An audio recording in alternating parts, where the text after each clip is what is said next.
সার্বজনীন সামাজিক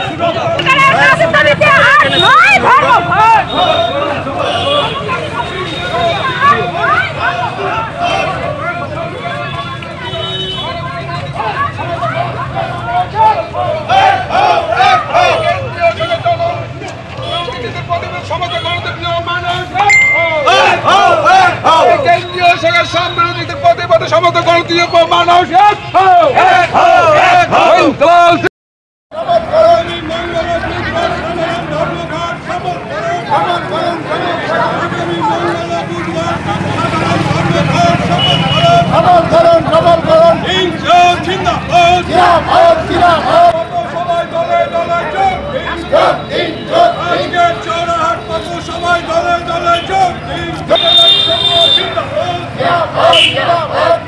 সকলের জন্য কর্মসংস্থানের দাবিতে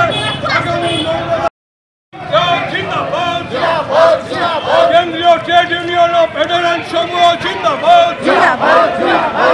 আগামী মঙ্গল ও বুধবার সাধারণ ধর্মঘট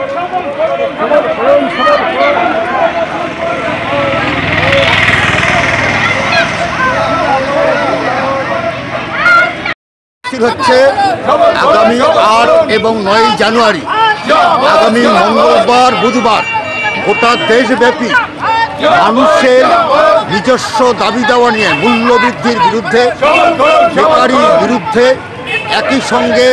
18,000 টাকা ন্যূনতম বেতন, 6,000 টাকা পেনশন সহ মানুষের নানা দাবি নিয়ে এবং তার সঙ্গে আমাদের রাজ্যের যে কলকাতা হলদিয়া বন্দর শুকিয়ে যাচ্ছে সেই বন্দরকে রক্ষা করা এবং এখানকার শিল্প কলকারখানা বন্ধ হয়ে যাচ্ছে, কেন্দ্রীয় শিল্প বন্ধ হচ্ছে, তার প্রতিবাদে কেন্দ্রীয় সরকারের জনবিরোধী নীতি, বিজেপির জনবিরোধী নীতি এবং তার সঙ্গে বিজেপি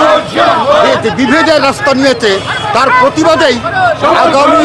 মঙ্গলবার বুধবার দেশব্যাপী সাধারণ ধর্মঘট। এই ধর্মঘট আমাদের রাজ্য এখানেও পালিত হবে এবং আমাদের জেলায় সর্বত্র পালিত হবে। দিনহাটায় সেই ধর্মঘট সফল করবার আবেদন জানানোর জন্যই আজকের এই মিছিল এবং এই